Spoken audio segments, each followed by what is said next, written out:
Okay, Doug MPA back with another live stream, you guys. Um, we're going to be talking about one of my favorite subjects on my channel, women and student loan debt. That's right. So this is going to be about an hour, hour and a half, and I have multiple cases by student loan debt. If you want to join the live, there's the link in the chat. Oh, when you come in, like the video, subscribe to the channel. And if you're watching this afterwards, drop a comment. I appreciate that. And don't forget the super chat button, guys. Every little bit counts.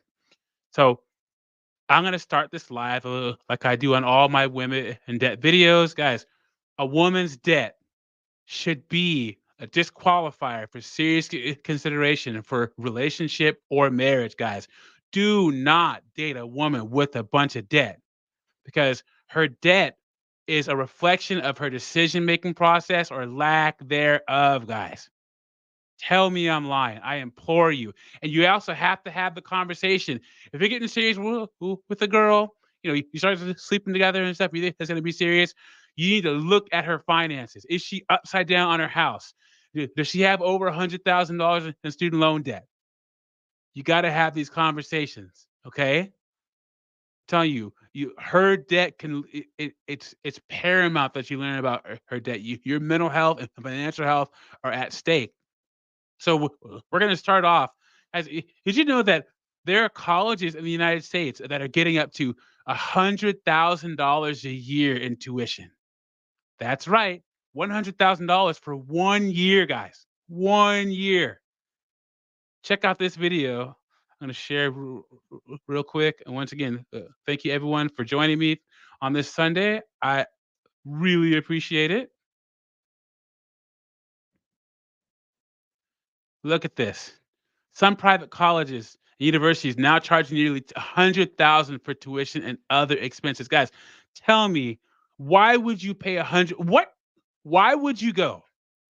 And what degrees are worth $100,000 a year? And before I start this video, guys, men, we are waking up. There are less and less men going to college. I did a story on my page last year where there's a private college outside of Chicago where only 20% of the student body is men. Guys, don't go to school for some BS degree and get in a whole bunch of debt. We are smarter than that. Women's college enrollment is going up and men's college enrollment is going down because men, we are cost benefit calculators. Unless you're getting a degree in STEM, why even go? So let's see why college is getting to $100,000 a year and what schools.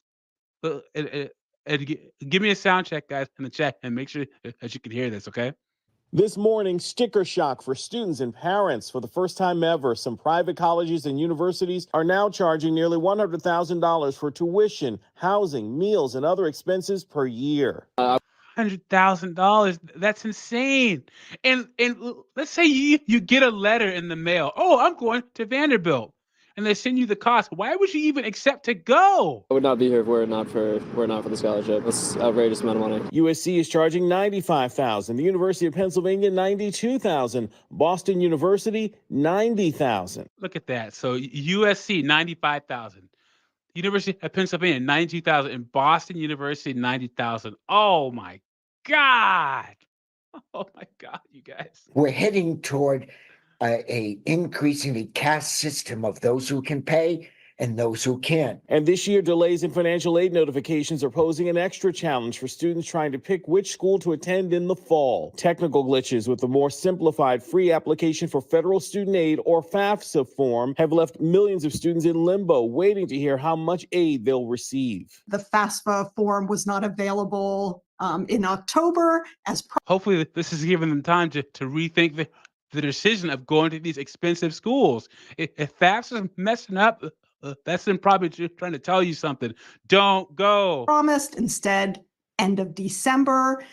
And at the end of December, it didn't work particularly well. There were a number of occurrences of crashing and it needed to be revised for January. In response, some colleges are now pushing out deadlines for acceptance and enrollment deposits, unclear of when this FAFSA processing backlog will ease up. For now, experts say it's crucial for students and parents to keep the lines of communication open with schools. In terms of what students can do at this time of uncertainty, one is Not go. to attempt to exercise patience. I know that's very hard, but those skills will come in useful in adult years.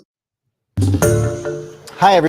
And let me first off, the guy with the bow tie, thanks for stopping in. I appreciate it. Sean Pierre, thanks for stopping in. The guy with the bow tie says, check out Vanderbilt. It makes sense if you go there networking and come from an affluent college. That's true. Sean Pierre says, only major in STEM makes sense. You guys know that only 10% of STEM students are women? The other 90% are getting degrees. And what do I always say on my channel, guys? What are the 7 degrees women always get that aren't going to make them a lot of money? Say it with me. Psychology, sociology, social work, gender studies, some kind of studies degree. So gender studies, Asian studies, African American studies, criminal justice, communications, and education. That's 7, guys. And then, yep, family, not college, guys. Student loan debt is the new indentured servitude now. If you have too much debt, you're literally an indentured servant. Literally. It's sad, man. We're going to peruse this article about it. It says, the cost of some colleges nearing $100,000 per year, but many families pay a lot less. The total cost of attendance at some colleges and universities is now closing on 6 figures a year. Still, many families will pay a lot less. Oh yeah, so they're going to pay $50,000 a year instead of $100,000. The price tag for a college education has never been higher. It's only going up. The cost of attendance at some schools, including New York University, Tufts, Brown, Yale, and Washington University and St. Louis, is now nearing 6 figures a year at the factor in tuition, fees, room, board, books, and transportation. According to schools on the Princeton Review, that's already set their costs for 2024 academic year, 8 institutions have a sticker price of more than $90,000 per year so far. Oh my God. Considering the tuition adjustments average roughly 4% a year, those institutions and others could cross $100,000 threshold as of 2026. So it says at Washington University, St. Louis, for example, the average scholarship is $65,000 a year. Yeah, but if it's $100,000 and your scholarship is $65,000, you're still paying $40,000 a year. The Princeton Review found, which brings God, okay, the amount families actually spent on education in 2023, an academic year, was an average of $28,026 per year, guys. So that's about 95. The average person spent $28,000 a year. Reggie Gammer, what's going on, man? The guy with the bow tie says, I created a top 10 have highest paying and lowest paying majors on my channel. Yeah, man, put that out. In fact, do me a favor. Do you have any of the 7 degrees I just named? Because you know, I always name those 7 degrees that women always get, and every single one of my videos are about debt. Reggie Gamer, good to see you, my friend. Says so wait, let's do the quick math real quick because that's gonna get to me. Okay, let's look at this. You do 28,026 times 4. So even with scholarships, the average person, 2826 times 4 is $104,000 for a bachelor's degree, guys. Oh no. While parental income and savings cover nearly half of college costs, free money from scholarships. Okay, the U.S. Department of Education awards $120 billion every year to help students for higher education. Goodness. 6.6 million FAFSA forms submitted.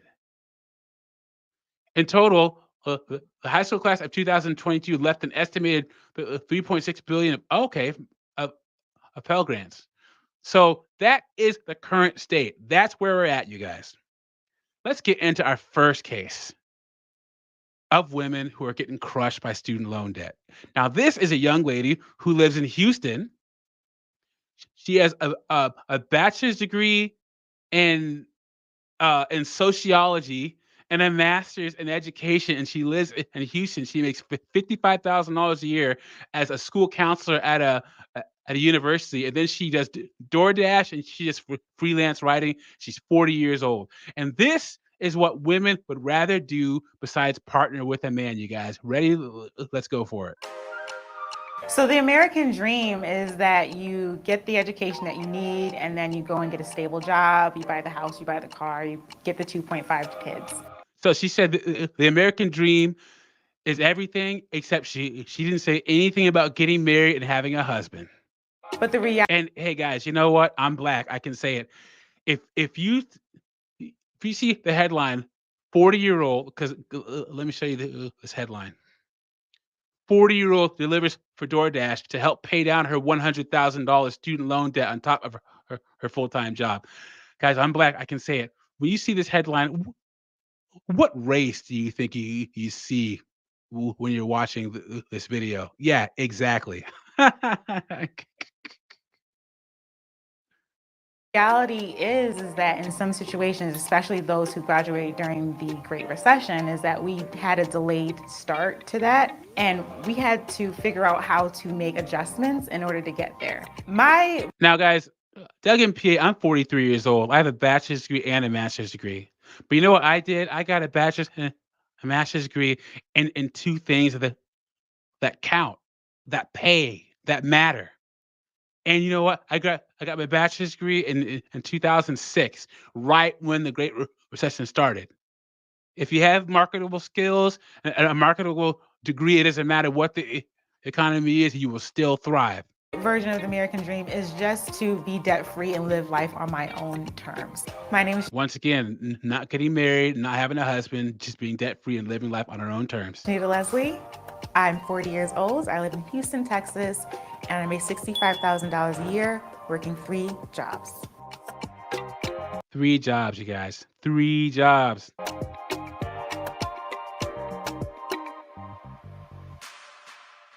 I like having multiple streams of income. Those are things. So let me rewind real quick. I like. Look at this girl. She's walking on campus, all done up, all nice. Look at all professional, and her coworkers have no idea that she works 80 hours a week and rides an electric bike to deliver food after work. But that's what's important to these women is this right here, the titles and being able to dress all nice. That's what matters, and it's awful. This is what women forgo instead of pay. Is that Angel? Let's go. What's going on, my friend? Hey, Doug, what's up, man? I see this is your first live show. I figured, what the heck? Hi, Yeah, everybody. man. I'm talking about women and student loan debt. Oh, no. Right. No. And so Here we go. I just went over a video before this where there are schools now that'll cost over $100,000 a year Yikes. for school. Yikes. And so we have this girl. She lives in Houston. She makes $65,000 a year. She's 40, unmarried, in Houston, and works 3 jobs. And she has a bachelor's degree in sociology and a master's in education. Oh, I see. Useless degrees. Okay, I see. Yeah, All right. I'm gonna say it one last time for the new people coming in. The 7 degrees I say on my channel that are worthless, that women always get: psychology, sociology, social work, criminal justice, some kind of studies degree, so gender studies, African American studies, Asian studies, communications, and education. Let's go. Wow. Multiple streams of income. Those are things that I don't feel like I have to do, Oops, sorry. that I want to do now that I'm in a place that is financially comfortable for me. Look at that. She's all done up all night. She makes $55,000 a year. She paid $120,000 to make $55,000 a year, guys. Oh, wow. So she makes $55,000 a year from her day job, and then $6,000 from delivery on DoorDash, and then $3,000 for freelance writing. And just one last thing, guys. These women that put themselves in this position, they're gonna be single. How does she have time to date? And if you're a guy and you see a woman that has to ride an electric bike to deliver food to pay her rent after work, run the other way. Run. God. And this Okay. is her for the next 20 years, Angel. This is it. This is her. Okay. Okay, Doug, I'm sorry. So you're gonna be telling me that she spent over $100,000 to try to get these so-called degrees, and she has to work 3 jobs after on top of that? Yep. So she has her day job, and then she works 2 other ones. Okay, I have 2 words: clown world. Clown world, exactly. That's it. Oh man.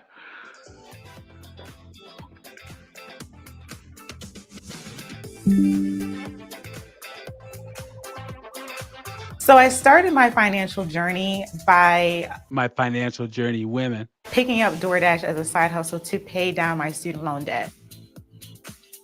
Look at that, $101,000, guys, for her bachelor's degree in sociology and her master's in education, guys. I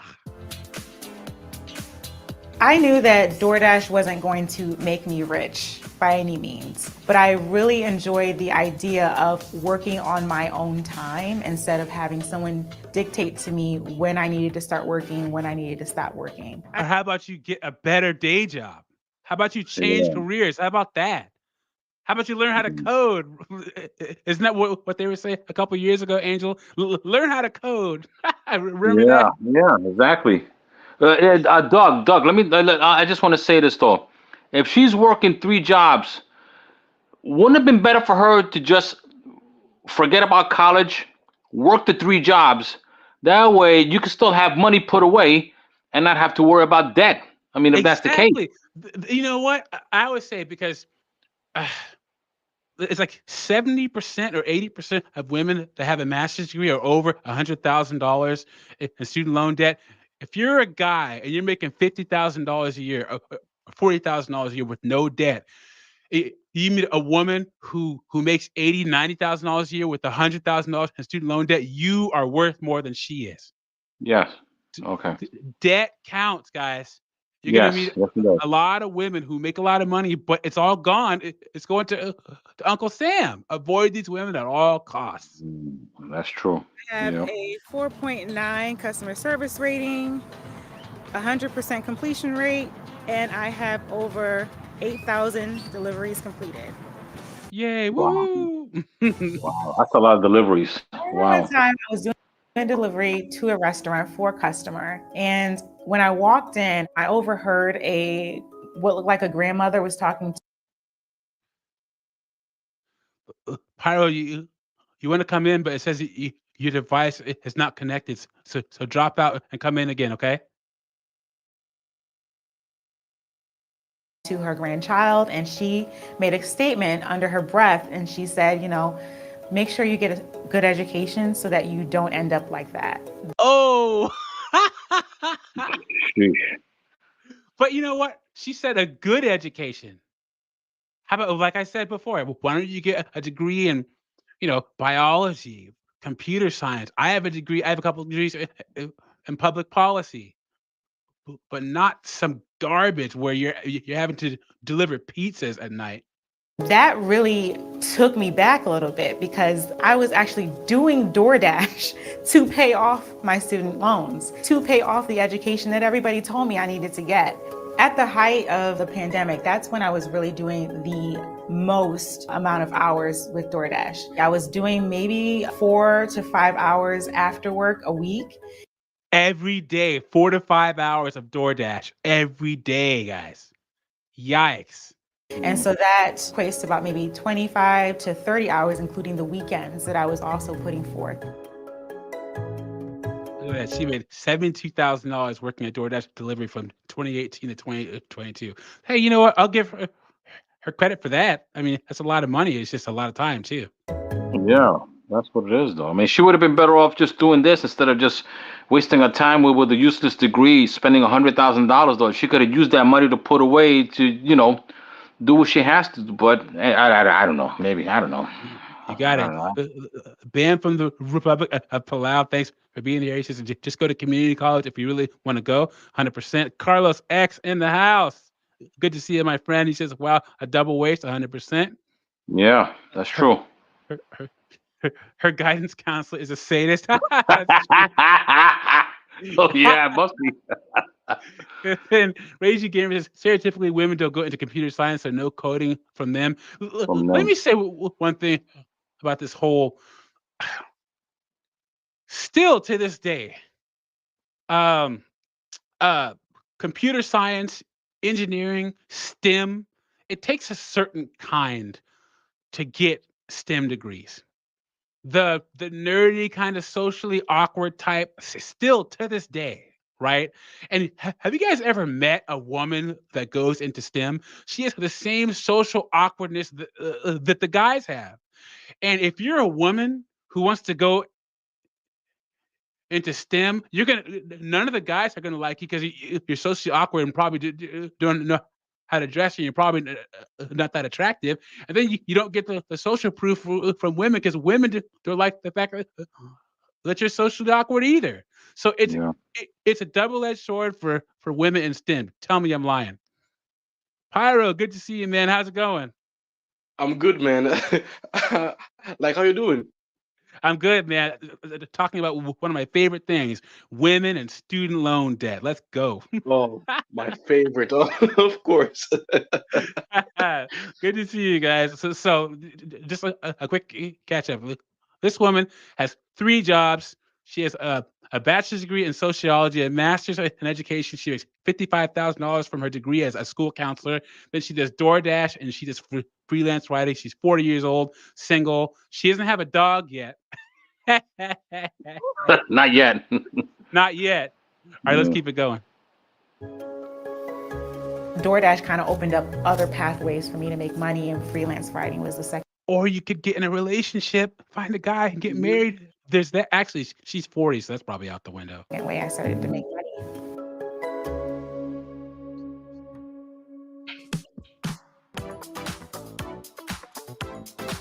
I use zero-sum budgeting in order to manage my money, where I have one set amount of money coming into my bank account, and then from there I allocate every single dollar until it hits. Okay, so we're gonna go into the story after this, but you may be saying, "Oh, student loan. How does she have that much debt and she only pays $238 a month for her student loans?" She actually got 60,000 of it forgiven under the public student loan forgiveness program, and she still has 40 some odd thousand left. You guys, yikes!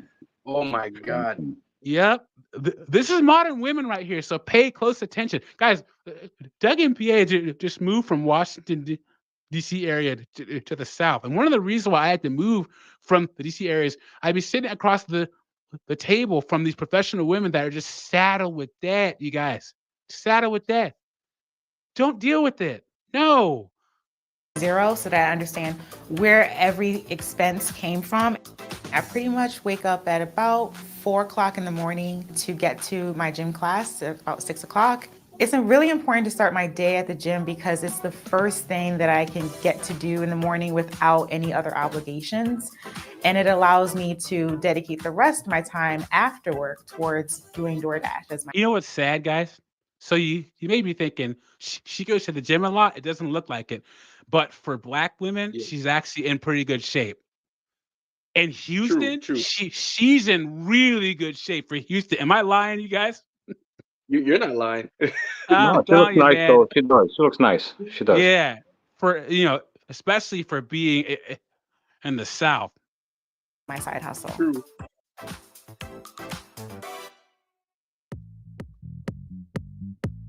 Look at that. When Shania's car broke down in 2023, she replaced it with an e-bike. God. So now she rides around on an e-bike, guys. That way I didn't have to worry about the hassle of paying for all the expenses of having a new car while also trying to earn money as a DoorDash driver part-time. Getting around Houston has been actually pretty easy considering that I live within the greater Houston area. I can do both combinations of using my bike as well as the Metro Rail line.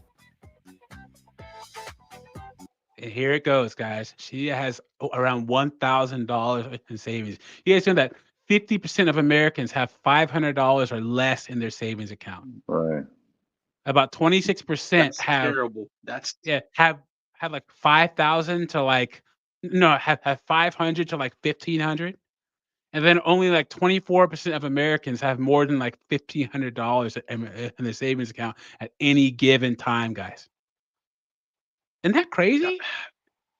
I mean, considering her situation, though, I mean, at least she's putting away something, though. I mean, I've read somewhere that most Americans they can't even they don't even have like $400 in case of something happening though financially though they don't even have that to cover. Yep. And then, so and it's amazing that she's even putting away. What's really really really sad?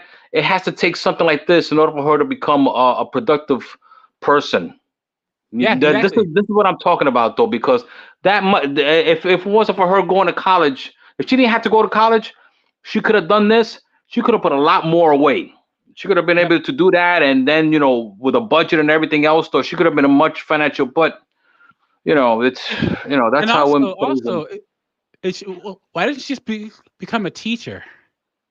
Teachers make more than $55,000 a year, and that's true. And then she could have she could work for 9 months and then have three other months to just focus on like side jobs full time or something like that. But a school counselor, guys, come on, really? Yeah. As soon as she make a good amount of money, she's gonna feel too good, and then she's gonna spend even more money. Oh, of course, man, of course. Probably. Yeah. That'll probably happen.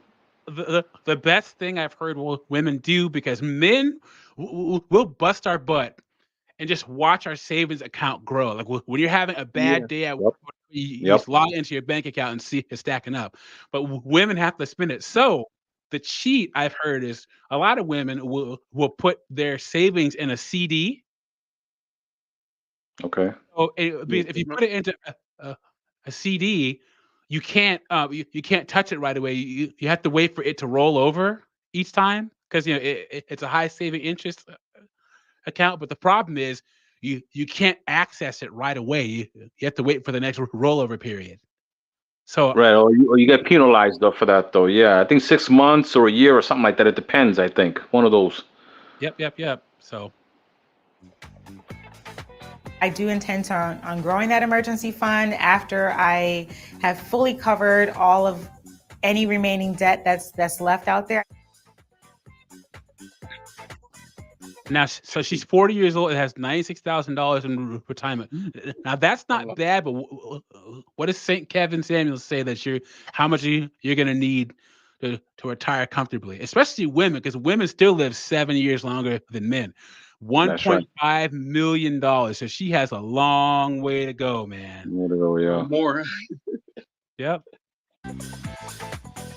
I feel pretty comfortable about my retirement investments and my quality of life that I'll have when I do hit the age of retirement.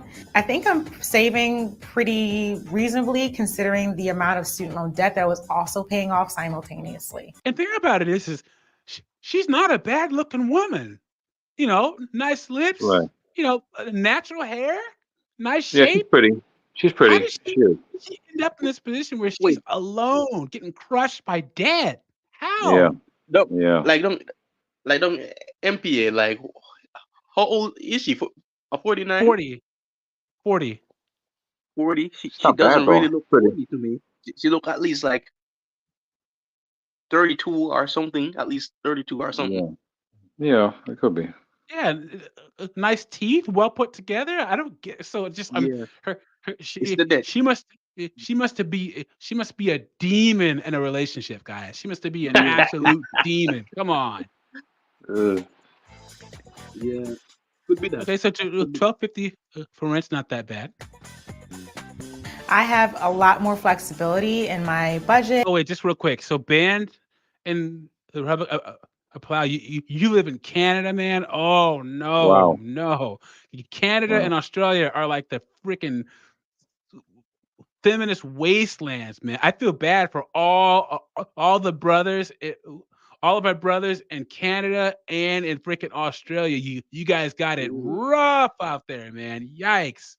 that's To be terrible. able to afford a bigger apartment, but I choose to live in accommodations that I really enjoy and is also more financially affordable.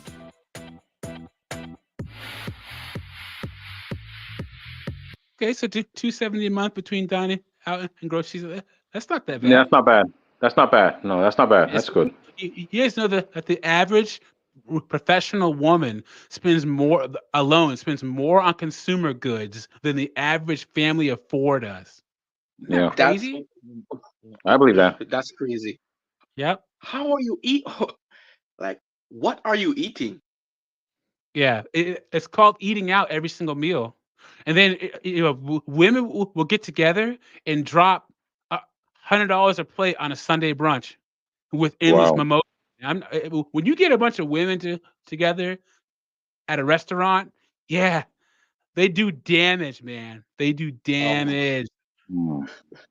that's I like to crazy. spend a small amount of my money within the health and wellness category, which includes clothes, eating out, enjoying time with friends and family, and some small traveling every once in a while. I am As from expected. Connecticut, born to a Jamaican father and a Black American mother. Hey, Jamaica in the Mm. house. I think Mm. what inspired me to work in education is that I Of do course. have preachers and teachers in my family. And so I think just in my blood, naturally, education was a huge part of my life. See that master's in education, guys. What do men care? I say this on my channel. One of the biggest problems with women coming into the workplace hasn't been a bad thing, but they bring a different mindset into work than men. So Doug MPA, I didn't go into the workplace expecting to be happy at a job or finding some kind of passion, and most True. men don't. Hmm. The men on the roofs, the men laying down concrete, our military men, our police on the oil rigs. You think they're all happy at their jobs? You think they're passionate about their jobs? No, because men, we want a mutually beneficial situation where we get compensated for what we get. We want as much out of our job as our job gets out of us. We want status and money, and we want the means for ourselves and a family if we so choose. Women want to be happy and find their passion. Yeah, well, you're going to be broke. Tell me I'm lying. You're right. You're completely I don't right. I don't get it, man. You have Yeah. all these women, "Oh, yeah, I'm not happy at work, so I'm gonna quit." I'm not happy. I don't wanna work at all, but I have to do it. Yeah, you gotta Guys, do it. Yep. tell me, Yeah, that's everyone true. in the chat.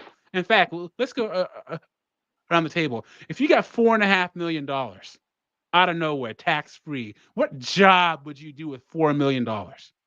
That's your passion right there. Yeah. I wouldn't do no job anyway. I'm good. That's what I'm talking about. I mean, I'll probably do some volunteer work every now and then, but that's about it. So, Mhm. just to keep this, circulation going, but that's it. Yeah, of course, of course. For a meal. You can put that money towards your campaign, Angel. Yes, true though. Yeah, thank you. Thank you. Yes. Guys, I'm working on my soundboard. I did a couple of videos with it, but I'm still trying to figure out what sounds and stuff like that. Yeah. So over the next couple of weeks, I'm gonna iron it out. But I just wanted to do this one normal because I want to get back in the habit of doing a live stream every single Sunday. So let's go. So graduating during the Great Recession was one of the most stressful times of my life. I had accrued $101,000 of student loan debt. The weight of that was extremely severe, and it was really hard for me to get on my feet and find my first stable job working full time to make enough to even pay the minimum balance, just the interest on the loan. And I knew that I would qualify for public service loan forgiveness at some point. So you see that? 60,000 in federal student loans forgiven in 2022 after working in public service and making consistent payments for 10 years. So Yeah, that's so how good you job do it on though. that. Yeah. That's Yeah. how it works. Yeah. And a piece of advice, guys, if you have federal loans, don't refinance them private. Don't ever do that, Yeah. especially if you work for the government, because they're going to keep um, moving around the qualifications for the PSLF. But I have a couple of friends who refinance to SoFi, yeah, and they're regretting it now. Oh my God. Wow. The moment I heard or received a letter that my federal student loans had been forgiven due to my years of service, I was completely relieved. So she's paid off 21,000 of her 40,000 left with Well, using her DoorDash income. What's that? well, all I can say is I'm happy for her to actually paid off herself, and she Yeah. doesn't really have to depend on anybody for it. I mean, I don't want to It, say it like I'm independent or anything. I was glad she's actually doing it herself. but the sad part about it is when she pays it off, she's probably going to be what, like 41, like 41, 42, 43. And then she's going to try Yeah. to date after she's well past the wall, man. Oh, forget Like, it. Yeah, that'll be way too yeah. late. And Yeah. then guys, tell me what you think about this. A lot of women say, I don't want children, right? But like most women are going to want children, right? So I think that when they say, I don't want children when they're young, it's like this type of, I have control over it type of thing, right? Yeah. And Yeah. they're leaving off the other part of the sentence. I don't want children until I have a house. I don't want children until I paid off my student loans.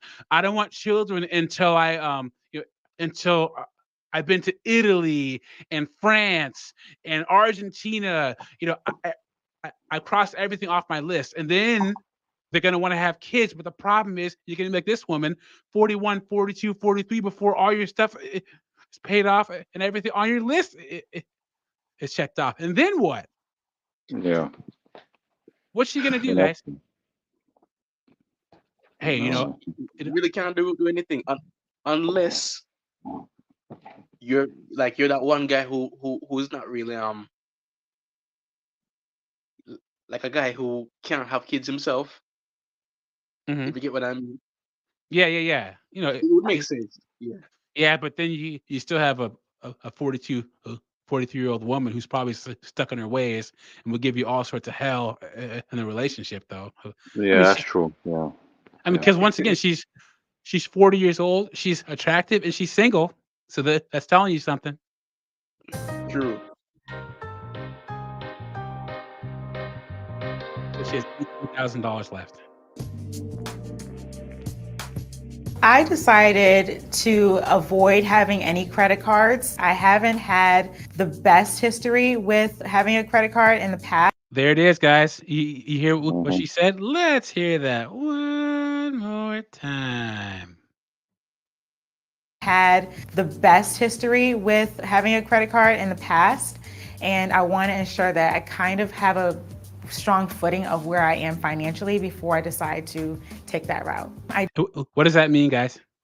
It means she's gotten in trouble with credit cards before. That's what that means. Yeah. Yeah. That's Mhm. true. Yeah, man. I'm telling you. Ultimately, not to. And women, if they don't respect their money and they're irresponsible with their money, they're not going to respect your money, and they're going to be irresponsible with your money, guys. 8-Bit Banger, how you doing, buddy? Good to see you in here. We're talking about women and student loan debt, my favorite thing to talk about. Oh, let's go. I don't have any worries about my credit score right now because I don't intend on making any big purchases. And what does that mean, guys? It means No, her credit score is in the toilet. That's what it means. She probably has a Oh, $500 or a $600 credit score. I guarantee it. uh, And yeah. just on top of that, I was watching a thing. I don't know if it was a skip. I was watching a reel on Instagram where this guy was trying to buy a house with his girlfriend, and he found out that his mom had taken out, of course they're black, but his mom had taken out utility bills and stuff in his name when he was a baby and got delinquent on all sorts of credit cards and all sorts of utility bills when he was a kid. oh So my Oh, God. yeah, so the loan person is going through his history, and they're like, "Oh yeah, you had a utility bill back in like 1991 or something." He's like, "I wasn't even, I was like 3 years old. What the hell?" And his mom was there, and she's like, "You better stop yelling at me. I had to do what I had to do." He's like, "Mom, I'm screwed now." wow. Yeah, So he hasn't even lived his life though, and financially he's just screwed, boy. Wow, that's bad. Already. yep, yep, That's incredible. I don't understand how people can do that though, man. Especially if you're gonna do that to your kids and they haven't yep, even grown up yet though, and you already ruined their lives. yep. Oh wow. In the black community, it happens all the time, guys, all the time. I felt it was also essential that I continue to rent for right now until I'm able to feel comfortable enough to want to take on a large amount of debt all over again, but this time making it profitable, which is having rental property. When completing my debt-free journey, I anticipate on living my life to the fullest, like going to different countries on my own time and venturing out and doing more creative things that really fulfill me and really get to spend more time with my friends and family. Did she say anything about a husband? Anything about Nope. getting married? No, Not You one. see, no, you see the problem here, guys? no. And if she pays off her debt, she starts traveling because men are the reasons why women don't go into debt. If she doesn't find a man, she's gonna be back here in 5 to 7 years. I guarantee it. Yeah. Right back to square one. Yep, she's gonna be one of those travelicious, they call it, where she travels everywhere and puts on a freaking credit card. Telling you, man. Yeah. So then if that's the case, then she's gonna wind up, paying off debt till like she's in her 60s. That's incredible, man. Yeah, a lot of women that they can't stand just being stationary and just saving money and just having a routine. Men, most of the stuff we do that we enjoy doesn't really cost a lot of money. Playing Right. video Right. games, even if you work on cars, you get one car and you're working on it for weeks, Mm-hmm. months. Shooting, you get one or two, you know, and then you go to the range. It doesn't cost that much to go to the range, but women have expensive hobbies, even women who can't afford it. And then women with expensive hobbies want their friends who can't afford it to participate in their expensive hobby, right? Mm. Yeah. Man. Yep. It's a good thing I have people around me to like prevent me Enjoy. from spending, are teaching me about how money is like very valuable and you shouldn't be wasting it on garbage. Yep, especially Mm. especially as you get older, man. As you get older, that's why during the cough, a lot of people are like, "Oh yeah, I have to stay at home and I can't do all this stuff." Guys, make sure your home is so comfortable that it's where you want to be most of the time. Yeah. I'm dead That's true. serious. I'm dead serious. You want to Yeah. save money? Make your home your castle. True. So that's what Yeah, I that's did. cool. People, oh I yeah, agree. Yeah. I have to stay home all the time. I'm like, I get to stay home all the time. Let's go. That's true though. Yeah, you're right though. Yeah, you should. Yep. And enjoy the life I created for myself by becoming debt free. And I'm living out what I anticipated, which is really just buckling down and focusing on my goals and making sure that I never put myself in that situation again. Yeah, well, that's Ash L hopefully. says she's definitely overweight. Yo, so and yeah, she's chunky, but you know what? For like I said earlier, for Houston, Texas, she's in pretty good shape. because the women in Texas are the same as the women in Mississippi and the women in Alabama, especially the black women. So she's in pretty good shape. So she says, we'll go through this real quick. She and Leslie always had a passion for education. See that passion word. By the time she earned a bachelor's degree in sociology, I told you guys, and a master's of education. Wait. Wow. I got it wrong. Sorry. A bachelor's degree in sociology and a master's of education in psychology with a concentration in school counseling. A concentration in school counseling. Don't MBA. Do you want me to like explain how useful that degree is? Oh, please enlighten us, please, my friend. All right. Let me tell you. It's like paying 400,000 for a supercar, but the engine is completely ruined. Exactly. The transmission is just blacked. It's blacked out and just rusty, and then the steering is just completely ripped clean off. Yep. That's how useful the degree is. And just like the supercar with the messed up engine, it looks really good sitting there in the garage, but you can't do anything with it. Her degrees look really good on her wall, but she can't do anything with it. And you can't tell me that she found a job making $55,000 a year without 2 degrees and nothing. Her student loan. Yeah, that to me, it sounds like it's a waste, though, man. To spend all that money and time just to get a couple of degrees, but then again, they're useless degrees, just to make 50 grand. I mean, you could have got a 50 grand job just by, I don't know, just not even by going to college, though. You figure you go to college, you should be at least twice as that. Yep. Maybe, but not that. You're gonna have to go through all these years and all this debt just to make 50 grand. Yep. That's like the average salary as it is in the United States. That was sad. And she says, her student loan debt had ballooned to around $100,000, and she was struggling to make payments. Because I graduated during the Great Recession, blah, blah, blah. Leslie was eventually able to find work as a certified school counselor at a public school in Connecticut, where she is from, earning enough to make her minimum student payments. However, she wanted to be able to pay off her debt more quickly. She ended up moving to Houston. So good job for that, moving to a place that costs less to live in. Yeah. She earns $65,000 between her full-time role as a program manager at a university, part-time as a DoorDash driver, and freelance writer. I was welcomed with open arms to Houston. She said, okay, growing up in Connecticut, Leslie was surrounded by family members who were educators who influenced her to pursue her career in the field. Now, what's the problem with that, guys? They're not the ones who are going to help you pay all this money back. Right. They influenced her, though. To do that. And then she was like on her own. And then when she went to the depth, and there were nowhere to be found. Yep, exactly. Yep. It's just like these single moms. They have all their friends at the baby shower. Oh, here you go. Here's some baby clothes. We're going to be there for you. Then the baby pops out, and she's going crazy because the baby's crying. And when she tries to call all of her friends, what does she hear? When she goes to call them for help, what do they hear? Straight to voicemail. That's what she hears. Yeah. I was about to say that. They'll probably say, "Hi, this is Barbara. I'm not available at the moment, though. Just leave your name." Yeah, okay, fine. Barbara, I need help. I know. I'm sorry. This number has been disconnected. Oh, yeah, right.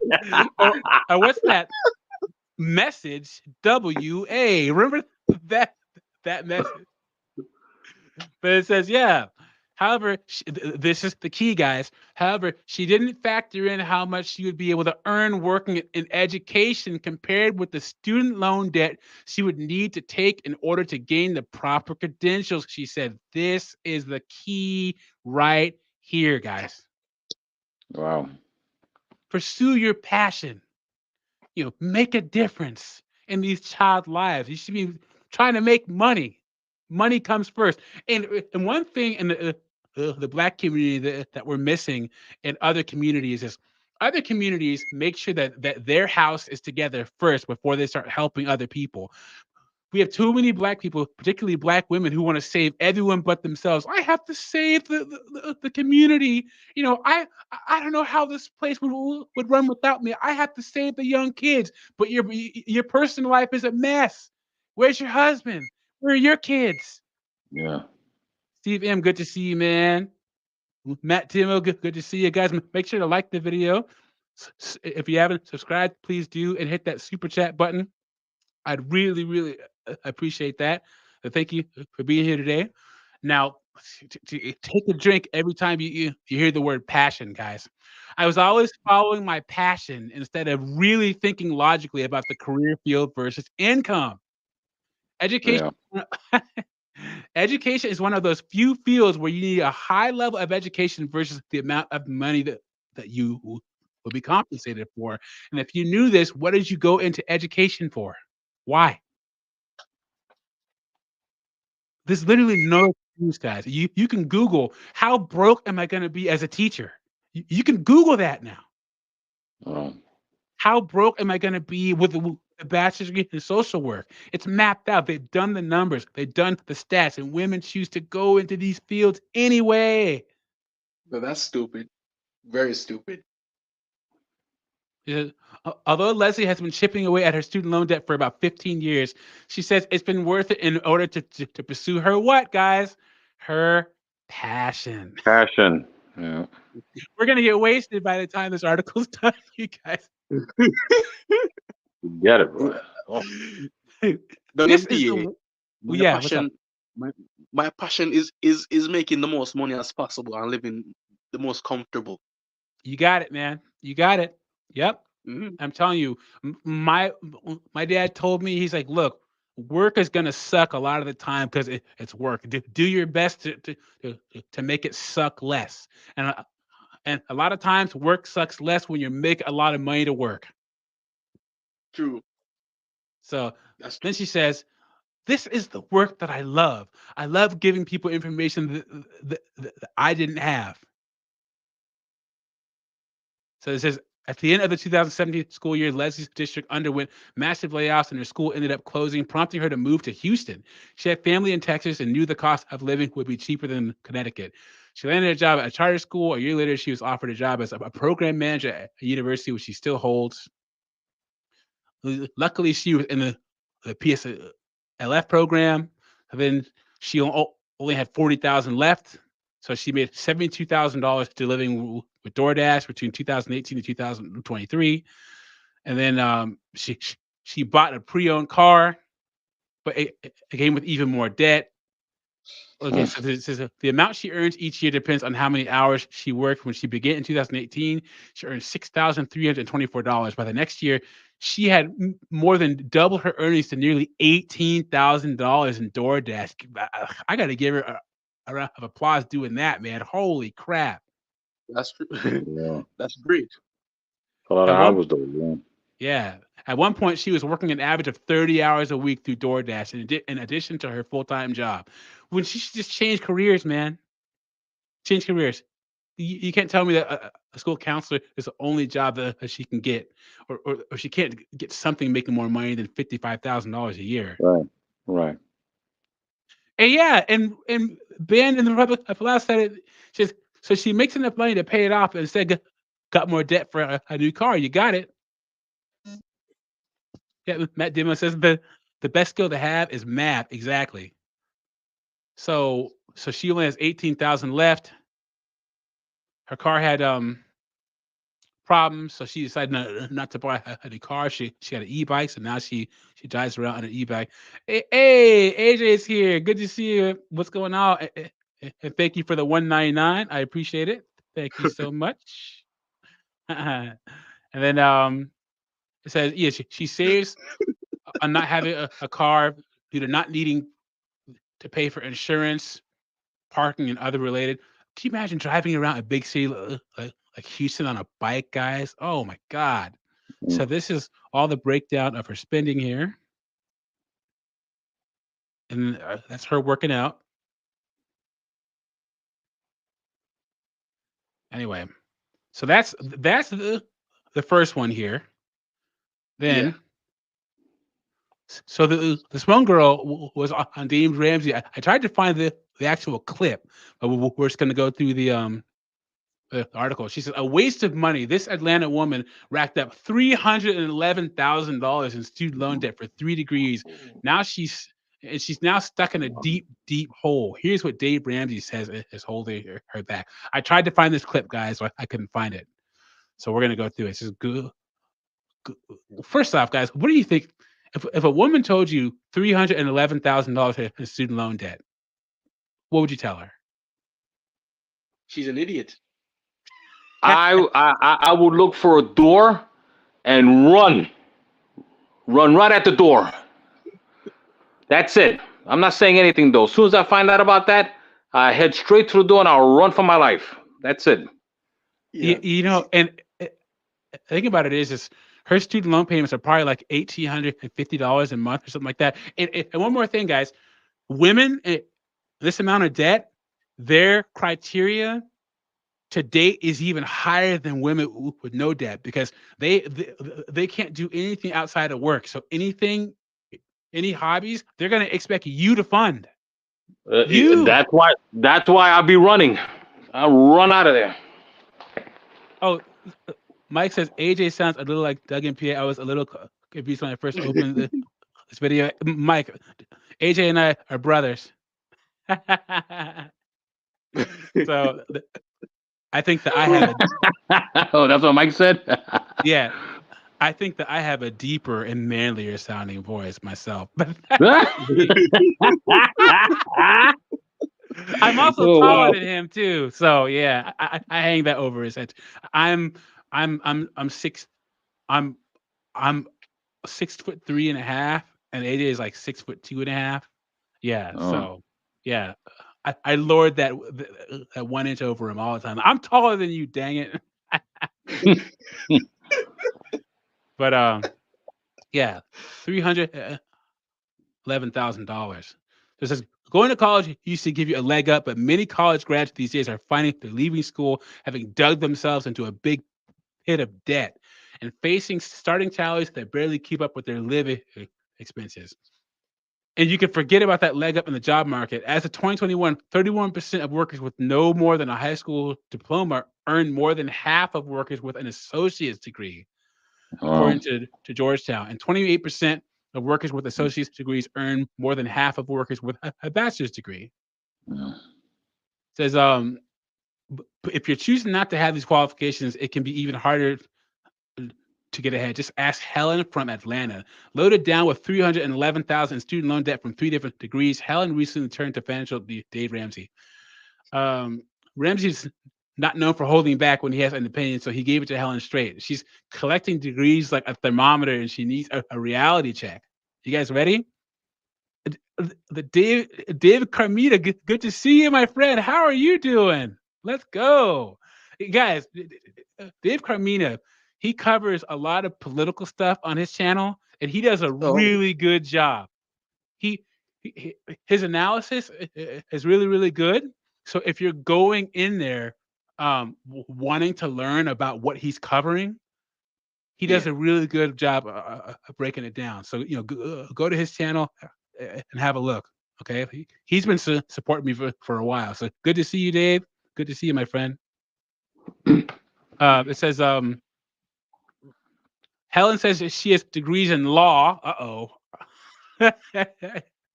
Stay away from lawyers, guys. Hey, guys, try and guess the average cost per year of law school now. Try and guess. I wish I knew. Per year law school? I don't know. I'm going to say something wild. I don't know. Maybe about 25 grand a year. $53,000. Oh my God. Per year? Yep. Excuse me. I think I'm going to faint. It's crazy. Oh. Yep. 53. Oh my gosh. Yeah. So if a woman who's a lawyer, she's just getting crushed by debt, guys. Crushed by debt. And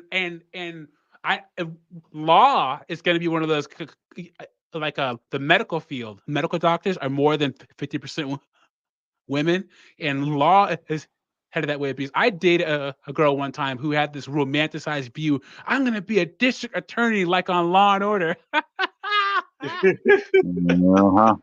Yeah, okay. Oh man! So you're going to be a public servant, $150,000 in student loan debt. Really? She says. So she has degrees in law, conflict management, and information technology. Well, that's a good one. She admits that conflict management degree was a waste of money, while the information technology degree is now outdated. Her only direct path to income would be her law degree. But what's the problem with law degrees, guys? Mm, Who Oh, Lord of you. who wants to work in law, guys? Most Uh, jobs in mm, law are men, billable hours and they suck. Long um, hours dealing with that wow. has to people, be a men's arguing job. back and forth. In fact, have you guys heard the term the golden handcuffs? Hmm. Yes, Yeah, I've I heard heard it about that. I before. heard that term. The golden handcuffs is you hate your job, but you like the money and the status it provides. Right, So right. Oh, a sign of the golden handcuffs is, a lot of lawyers live in a really nice house, have a really nice car, and always buy clothes and nice stuff that creates it it justifies their shit job. They but at hate that their point, job. Huh? at that point, if you constantly keep doing it, like I know you won't like it, but you will probably get used to it because you constantly keep doing it to just get the money. Well, and then I would say men, once again, we're not in it to be happy. So a guy will work Yeah, a job as a lawyer and not exactly hate it, but yeah, women, law is one of those fields. It's kind of like the C-suite, where a lot of women will claw their way all the way up to the C-suite of a company, and then quit when they get there. Like, wait a minute, I have to work 100 hours a week for the rest of my life. I'm out of here. Law is the same way. A lot of these women will bust their butts to make partner, to represent the freaking OJ Simpsons and all that, and then they'll do it for a couple of years and they'll quit. yeah. So she says, oh yeah, Mike's here. Oh, Garrett Grant, thanks for being here. I appreciate it. Says Matt Dima says, I'd like to think more like a golden ball and chain. Exactly. Yep. And then AJ says, that's what men do, not women. Women hate being unhappy at work. Exactly. So she says, however, Helen worked as a litigator for 3 years, but abandoned the job because she hated it. I told you guys. Oh boy. I told you. Think about our Oh, healthcare boy. system and how much it sucks right now, right? There's a lack of doctors and medical professionals. How many women have gotten spots in medical school? They become doctors and then they hate the work, so they quit or they have a kid and never go back. When if a guy would have just got that spot, he would have kept on working. Yep, You know Yeah, that's what? right. You know. until you start becoming gray. Yeah, it's 55% of women that go into STEM either quit or go to part-time as soon as they have a child. So Hmm. what's the point? What'd you get a STEM degree for? Says Waste. she's now employed as a staff attorney at a nonprofit firm. Of course, guys, of course. 75% of nonprofit is women, where she makes an annual salary of $85,000 a year. So let's hold up a second. She makes $85,000 a year, and she's $311,000 in student loan debt, guys. That math ain't mathing. No. Gosh, ugh, she hated it. Unfortunately, that's not enough to keep up with her debt. Helen says the interest rates on her student loan debt rate from 6.8% to 7.6%. She also carries a mortgage. Of course she does. How does she even get lent a house, guys, with $311,000, No, I don't know. which raises her total debt burden to $500,000? Oh my God. Mm.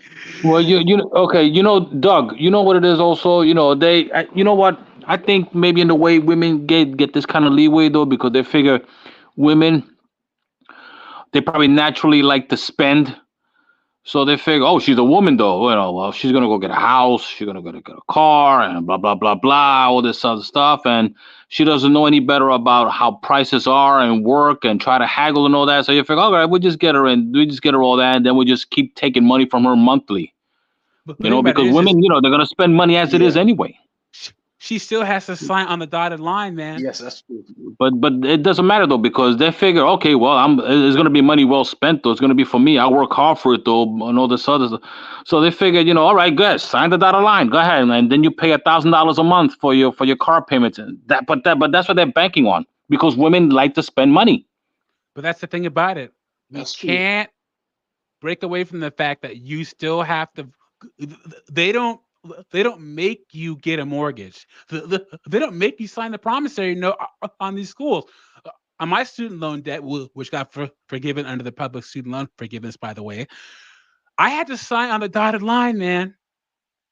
If they were like holding these women, like hostage and saying you have to sign this, but no. And there are plenty of women who didn't go this route, and a lot of men too. This is $311,000, man. Yeah. I wouldn't spend that on even a car. That's crazy, dude. So it says, Helen's at an intersection of two crises. Student loans weigh on roughly 43.6 million Americans, while 1/3 of college graduates are working jobs that don't require a college degree, you guys. Like Angel said earlier, then what did you get a degree for? Exactly. So, okay, so what you... Fortunately for Helen, she has some options to rapidly boost her income and escape the situation. Helen's refusal to work as a litigation attorney has suppressed her income. At the same time, she's married. At the same time, her husband, this is what I was talking about earlier, guys. At the same time, her husband earns $50,000 a year and doesn't have a degree to dramatically increase her income overnight. And he has separate debt too. So he got the $50,000 with no degree. So she makes $85,000. She's $311,000 in debt. He's $50,000. He makes $50,000, has no debt. Who's worth more, guys? The guy. Exactly. Yeah. So it said the income of a legal professional can vary. However, according to the latest report from this area, even entry-level associates can earn as much as $215,000 a year in major markets. But she hates it, so she's not going to do it, because that's what matters. Yes.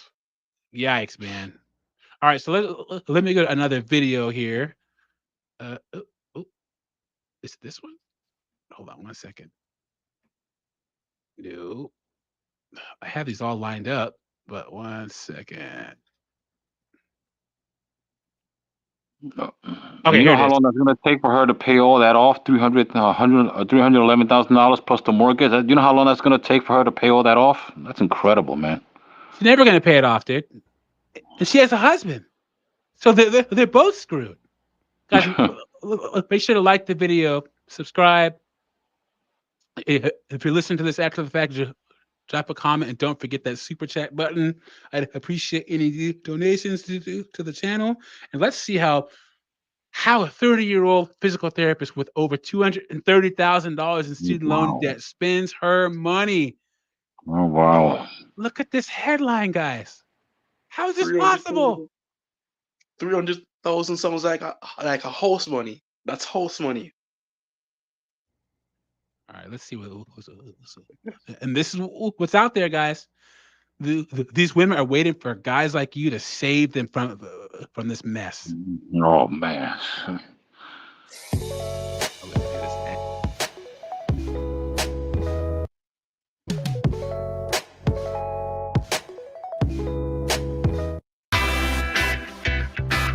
My total amount in student loans is $230,000.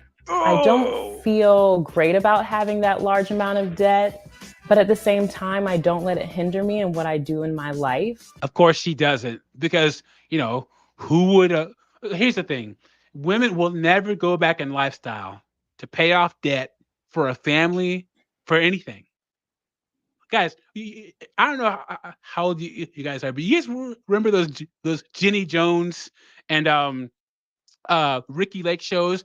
Oh, please Yeah. make over my husband because he's been driving the same F-150 for the past 25 years, and he just wears flip flops and Hawaiian shirts outside of work. It's because men will sacrifice for their families. Yeah. Right. Women will not. She's gonna sit on this debt and live her best life. Angel, you remember those shows, right? I remember them. Yeah, Ricky Lake. Yeah, Jenny Jones. Sally Jesse. I remember all of them. Yeah, back in the Yeah. day, I remember that. Yeah, those hubby makeover shows. Because men, we're just like, okay, I have a family now. I come last. But women will never go back in lifestyle. That's why No way. you hear these travelicious. I travel out of the country 4 or 5 times a year, and when I'm married and have kids, I expect my husband and my family to travel 4 or 5 times a year too. Isn't that crazy? Yeah. Good luck with that. Okay. Yeah. Good luck with that.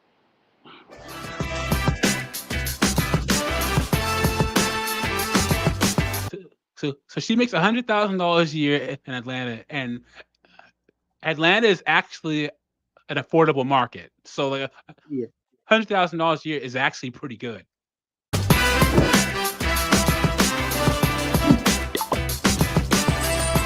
My name is Dr. Adrienne Coleman. I'm 30 years old. I make $100,000 a year, and I live in Atlanta, Georgia. I've lived in Atlanta my entire life, and the only time I left was to go to grad school in Florida. I moved back because it's a great city. It's one of the top cities for Black millennials. I love hanging out with my friends. Does he know that she's $230,000 in student loan debt? If he does, he's beta. I know, right? Going to the park, going to a lot of my friends' events.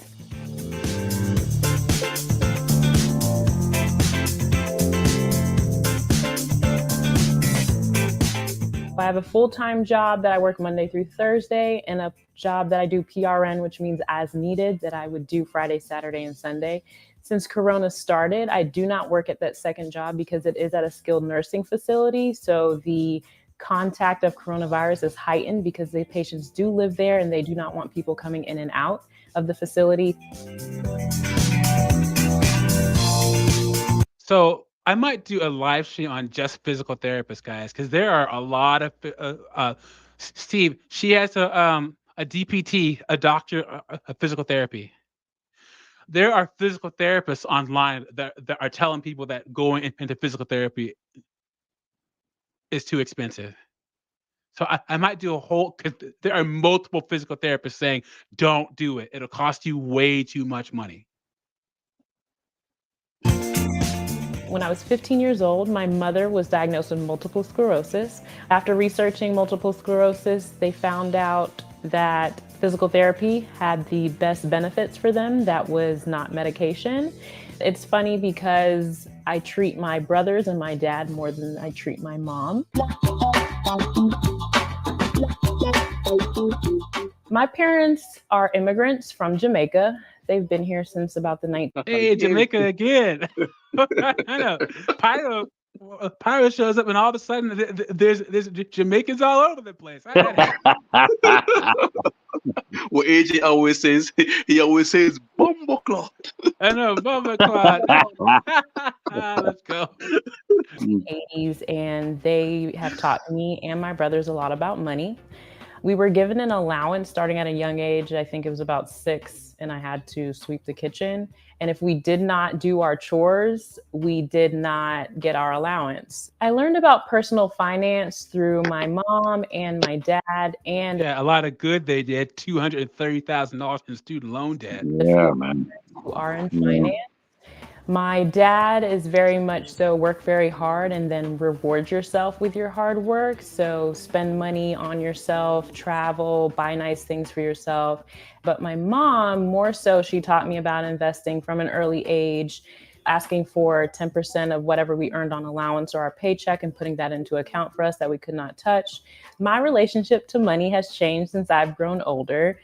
I would say that my mom is very cheap, and I used to have that trait. But as I've grown, I've realized that I don't have to be cheap in everything that I buy. So I value quality over quantity. So she started off cheap. Then I'm telling you, these women. I did a story about one of my women and student loan debt on TikTok videos. I don't know if you guys watched it, but the one girl was talking about going to a private nursing college, that one West Coast university where the accelerated RN program was $147,000, and she signed up for it. And she said, "Well, I'm 20 right now, and I'll be 23, and then I may have $140,000 in student loan debt. But I'll stay at home with my parents when I get a nursing job." You're not going to do any of that. Come on. Yeah. These women, they get a little bit a taste of money, and they have to spend it. Tell me I'm lying. You're not lying. You're not lying. Yeah, that's true. Yep. And she's doing well. She's this girl right here on the story, 30 years old, makes $100,000 a year already at 30.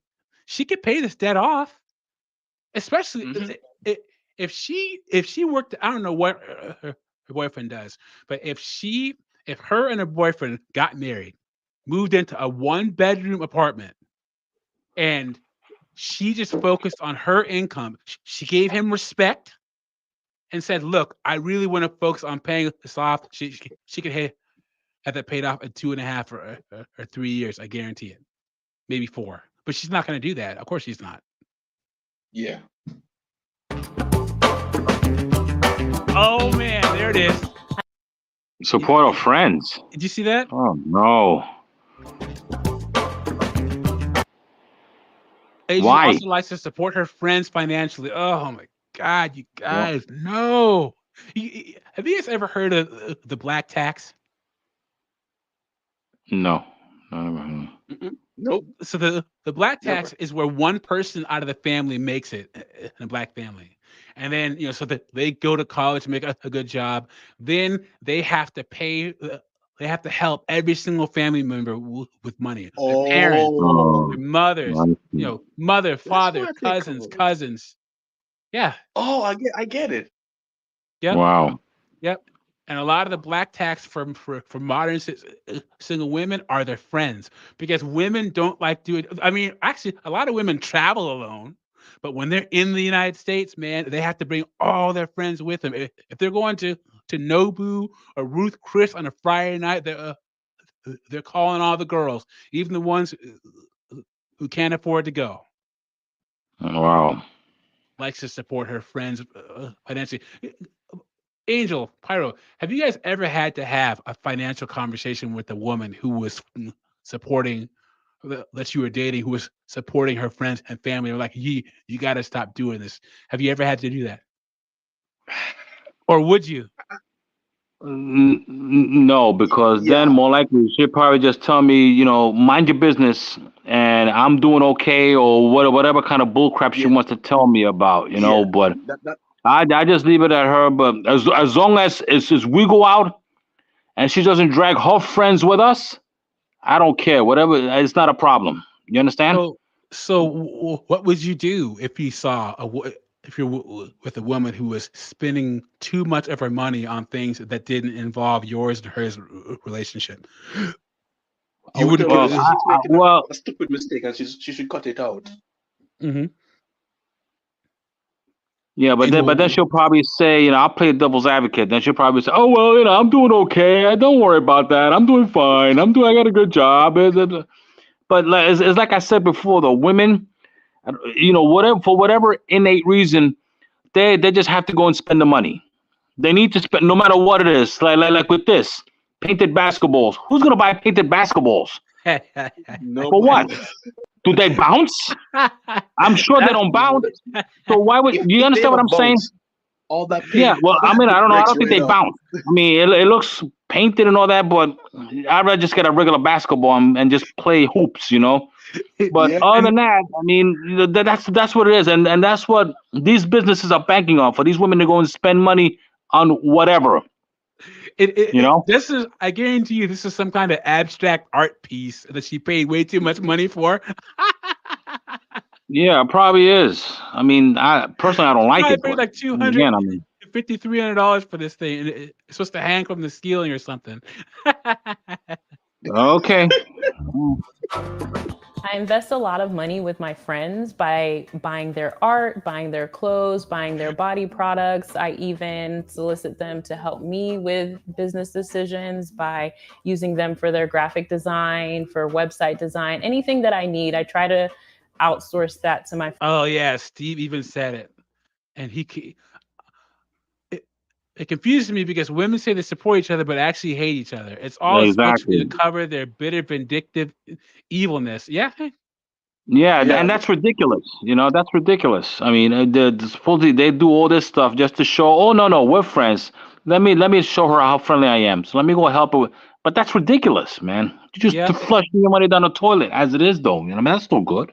Yep. They'll be nice when you buy them dinner and stuff, and then say stuff about her behind her back. Or I guarantee you, I mean, this is freaking Atlanta. There's 16 black women per every one man.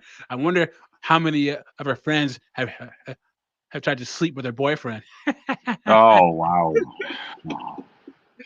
Friends first and give them and invest in their businesses before I go to a big corporation. I told you. Did you see the basketballs on the wall? Did you see it? They're not even regular. They're not even regulation size bags. Look how small they are. Look how small they are. They're not even the size of a you can even pick it up with one hand. Wow, man. Oh wow. How is that art? How is that art? What? Hey, Doug, I guarantee you she bought those from one of her friends. I guarantee you. I guarantee it. And she paid way too much for it too. Yeah. I guarantee. Yep. This is probably $250, $300 a piece right there. That's $800 on the wall right there. Oh my God. See, this is. They're not even regulation size basketballs. Look at that. Are they WNBA size basketballs? I don't. Maybe I don't. Wow. I told you. I knew it. I knew it. God, this is the type of stuff that she's going to spend her money on instead of paying off her student loans. Exactly. Exactly. This is before I go to a big corporation. Since only 40% of women in the United States budget. Wow. Just so you guys know. Since coronavirus has hit, my spending habits have changed a lot. I do not go out to eat as much. I do not spend money on clothes and shoes because I'm not going anywhere. I would travel at least once a month, even if it was going to the beach in Florida. Okay, guys. I was trying to do 50 half marathons in 50 states. Doug and PA's run. I think I've run 47 half marathons in my life, and out of the 50 states, I have 17 done. And I don't think I'm ever going to get the journey done because just staying in shape to do half marathons all the time. It's a lot of work. But each trip I would take was about $1,500 to $1,700. Wow. If I had to get on a plane. So she's spending for $1,500 to $1,700 a month on just traveling. That's crazy. Because I do work a lot. Most of my travel money came from my second job, but since I'm not working there currently, then I don't have that extra money for travel, but we can't really go anywhere anyways right now, so that's okay. So she says $1,400 a month on rent, and maybe rent and utilities and stuff because Atlanta's pretty cheap. So her student loans are $903 a month. And that, I guarantee you, that's not even hitting the interest, you guys. On $230,000, she isn't even hitting the interest. So she's going more and more in debt, buying basketballs that stick to the wall instead of paying on her student loans. Guys, I can't believe that, man. I can't believe it still. That's ridiculous. I mean, that's ridiculous. Her car payment is $500 a month, investments $462, insurance, miscellaneous, $50 on food. Come on. $50 a month on food? What is she eating? Breadsticks? Yeah, I guess.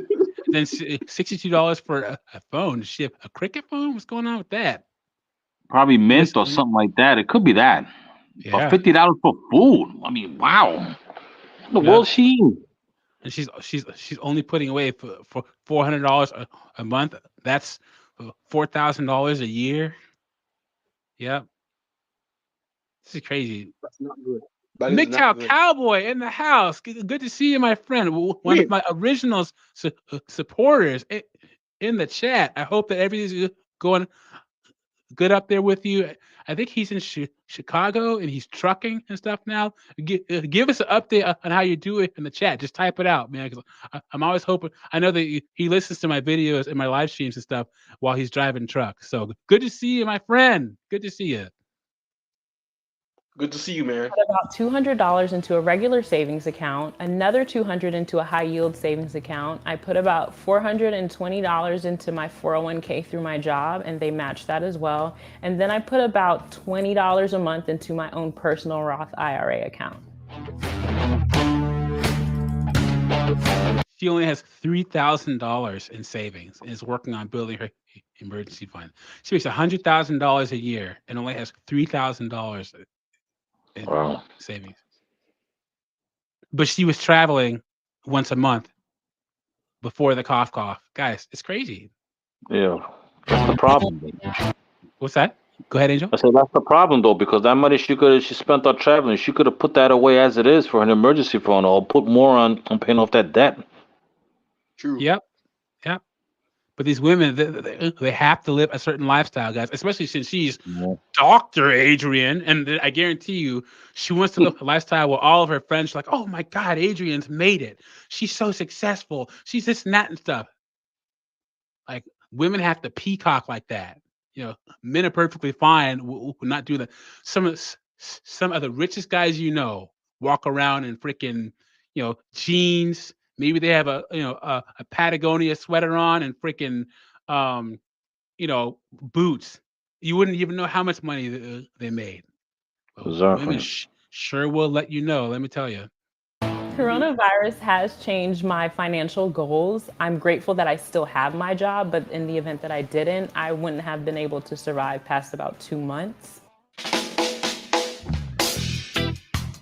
Here we go. Here comes the meat. Let's go. Let's see what. My biggest money mistake is going to a private university for grad school to get a degree in physical therapy. I'm one of 4 kids, so my parents did not have the money to send all of us to college. Being a physical therapist is a great job, but you don't make the money compared to the amount of money that you spend to go to school. My total amount of student loan debt is $230,000, and that's combined from undergrad and graduate school. 2 years ago, I ended with about $180-something thousand, and now it's grown to $230,000 because of interest. Did you hear that, guys? She left school with $180,000 and it's ballooned to 230. She's cooked. She's cooked. Done. Wow. That's This too bad. is what's out there, you guys. This is what's out there. This is why men aren't going to college. Yeah. This it is seems why like women don't. It seems like women don't learn from other women's like failures. Us guys can look at like marriage and look at school. If we see multiple guys getting divorced, we're saying, yeah, it's not a good idea. If that's gonna happen to that guy, it's gonna happen to me. So it's the best thing to do is just stay out of that area, or just use a passport. Just become a passport or something. Yep. Probably got it right. He has to know that school from 2006 when Doug MPA got his bachelor's degree to 2020, the cost of tuition for school has gone up 307%. Wow. And she had to sign the promissory. She had to sign for this money, guys. Every year, she probably paid what $70,000-$80,000 a year for a doctor of physical therapy. And it's just like, why, man? Why? You couldn't have gone to a state school? Well, you can't tell me the University of Georgia, Athens, or something like that didn't have a physical therapy program? Come on, man. She's cooked.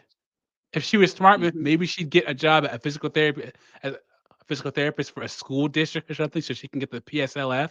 But then she would be making $100,000 a year. But I'm telling you, if I were her boyfriend, we have to sit down and have a serious conversation.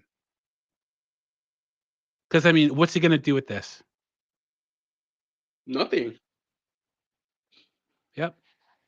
This, and I honestly believe this, guys. You're gonna get to an age like right around 35 when your earnings start, when you start hitting your earning stride, where there's gonna be a bunch of women with kids around you. Avoid them like the plague. And most of the women, if you're a guy worth a dang who's put in the work, most of the women you're gonna date who are professionals are gonna be in more debt than you. Tell me I'm lying. You're right. You're right. 100%. Yep. Let's go. I'd rather live my life than throw thousands of dollars into trying to pay this debt off. There you go. You hear that? Mm-hmm. I'd rather live my life than throw thousands of dollars. And look at that. He's taking pictures of her. For her freaking Instagram. She looks like she has it all together. She's doing her little pose with her expensive glasses on and that long weave, that long, thick weave. But she's $230,000 in student loan debt.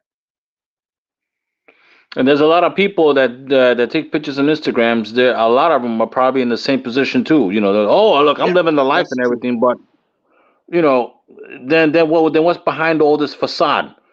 You know, Yeah. I mean, you know, what's the real truth in those pictures though? That's what a lot of people don't think about. And you know, Like go ahead. Go ahead, Byron. yeah. I wonder Go ahead, Byron. if you watched this video before. Sorry for my stutter. If you ever watched this video before, about this woman talking about she wants to bring up a woman, like she says she's independent and she like take a lot of Instagram pictures, like she's an Instagram model, but she thought she had money and thought she was rich, but she was actually sleeping on her friend's couch, acting Oh like she's yeah. rich. Yeah, because she got her tax returns and she bought like a Mercedes or something. It Yeah. was her and her kids sleeping Mhm. in her living room. So she got like Yeah. I think $12,000 back in taxes. She bought like a $9,000 Mercedes and on Instagram. It was like, oh yeah, God is Oh good. yeah. I'm Yeah, I remember that. stunting and stuff. And then her friend's like, well, are you gonna give me anything? She's like, no. What do you mean no? So she put her stuff on blast all over the That's internet. crazy. Mhm. That's Yeah, I crazy. remember that. Yeah. It's crazy, dude. But you know, let's give her credit. At least she isn't a single mom, dude. At least she doesn't have any kids. And, you know, and hopefully she marries this guy. They get it figured out. So she still has a chance, but $230,000, man, that's a lot to ask, man. I'd be Yeah. running the other way. I'd be gone. Yep. Shoot. And it's so much, I don't feel like right now that I just started my career 2 years ago that I could get ahead of this debt. I am on an income-based plan.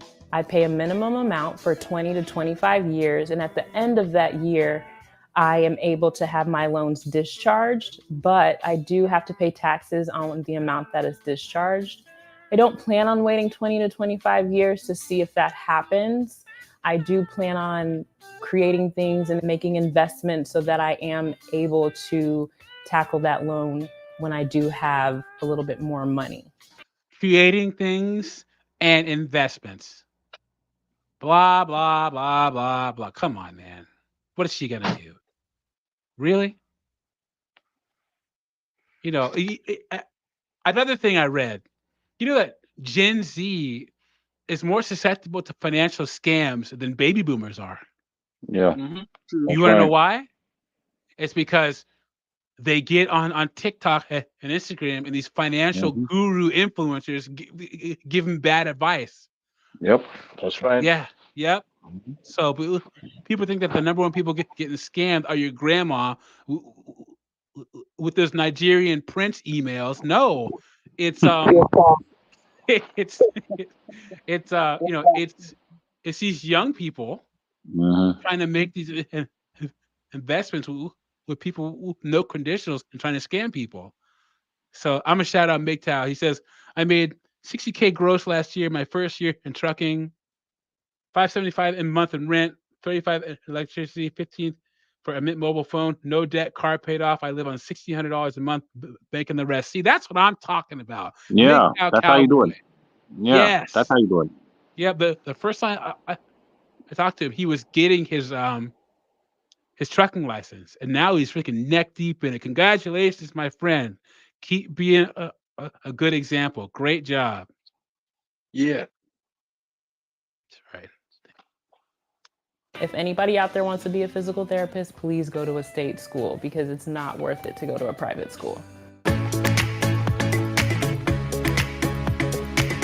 The steps that I'm taking to reach my financial goal is to pay down as much of my car note and my credit card debt as fast as possible. And I also have about $2,000 in credit card debt, but that will be gone very soon. Oh, will it? Really? Unless you was traveling again. I know, right? I know. What if she catches that travel bug, guys? If I can, I'll double up and pay $1,000 in a month just so I can hurry up and get my car note out of the way as well.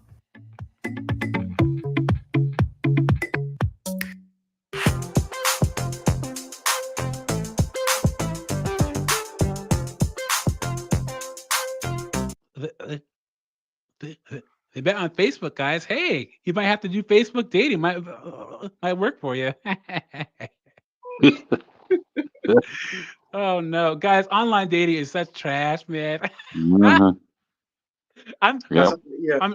I'm dropping a video tomorrow, so look for it. Of so women do this thing now where you, as a man, you ask her out on a date, and then you meet her at the restaurant. Food is good, conversation is good, and then when the bill comes, they say, "Oh, I'll pay for it," and then see what you do. Mhm. It's just game. Now, guys, on my Yeah. channel, I say, guys, look, pay for the first three dates. Now, protect yourself. Don't take her to Ruth Chris or Nobu on the first date, but you want to set a good example. You want to show her you have decision-making skills, you know, and then you know how to plan. And then if this goes forward, she's on your time, not her time. That's right. And That's true. if you don't date without expendable time and resources, guys. We're men. Okay, it's been that way since time memorial. And women, if you go 50-50 on a date, you ain't getting laid. If she pays for the food, she's never talking to you again. So just the first 3 or 4 dates, pay for them. Set the tone. Say, look, I'm planning this date. If you're going to be with me, I'm making the decisions, and hold firm to that. And then another thing is, guys, don't take disrespect on a date. If you take a woman on a date and she's being disrespectful to you, the staff, she's making little jokes and stuff, you get up to go to the bathroom, you find the server, you pay for your half, and you leave her there. Yeah. Yep. No, I've yeah. done that.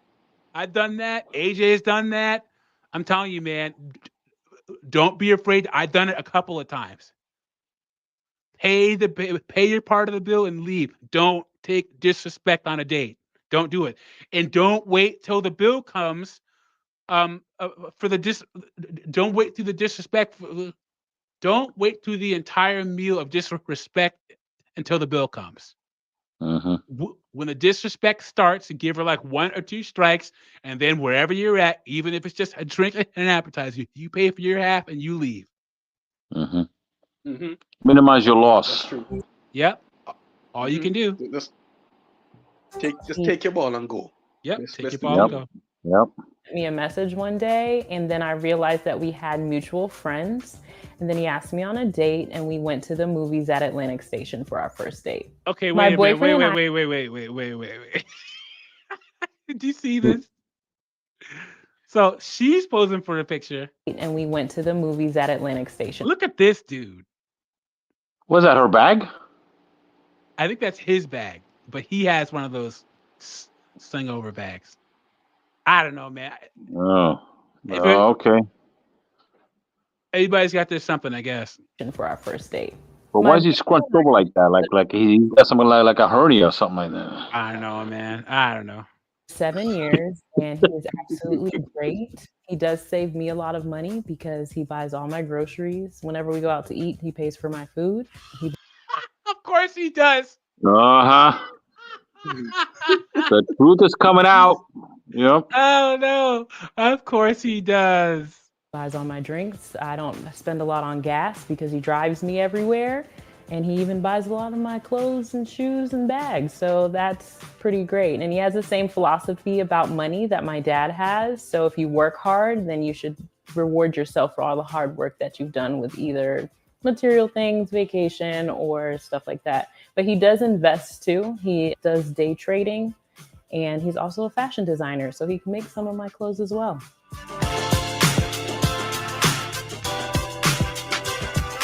This guy seems like a Yeah, but Doug, I mean, all the things that he's doing for her, he's acting like her husband as it is anyway. yeah. Did she say You, that? you understand? He's acting like a husband, paying for things and doing things for her. He's practically like a husband to her though. Although the only difference is that they don't even have a certificate. Did she say that they've been together for 7 years? That's crazy. That's a commitment. Let me see. That's true. Right, that's already a commitment. Yeah. That they've been together for 7 years. So what he's doing isn't a bad thing, but they should be married if he's going to do all that. Exactly. That's the point. Yeah, exactly. But we all know why he didn't marry her. Because of that debt. That's why. Okay, let's see Yeah. one more time.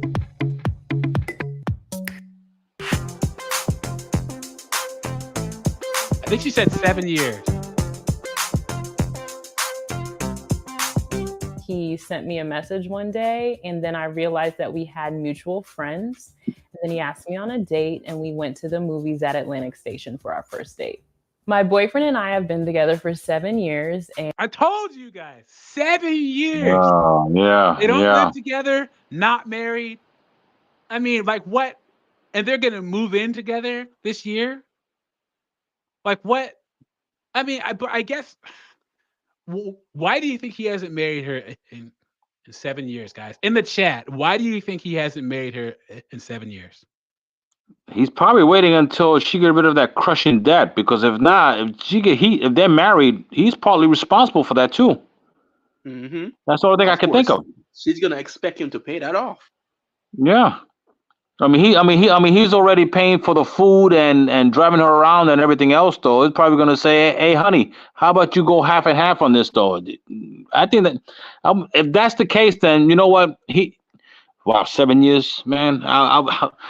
I won't even spend 7 minutes though, man. Forget that, man. No way. That's too much for me. And I'm one of those guys. Look, Doug and PA has been married and divorced. The time I spent married was cool. I remember when I got divorced and had to put single on my tax stuff, my job. I was making $200 less a paycheck. And this is back in 2015. I got divorced, so they could be making more money. She could be, they can get higher tax returns, all that stuff. Right. And it's just these situationships, guys. Like, he's probably a little older than her. She's 30. What are they waiting for? Exactly. If you get divorced, sign a prenup. But like, we have that much debt, or if you want to do anything, it takes two people to live in this world now. We live in a 2-income economy. If you want to move forward in a lot of these blue states, red states, not so much. But they've been together 7 years, man. 7 years. And let's just face it, guys. A lot of red pill spaces say, hey, guys, don't get married. Don't get married. The majority of guys, at least 60%, are still going to get married. And that's not going to change. They're gonna get married in my and still have lifetime. kids. No. Yeah.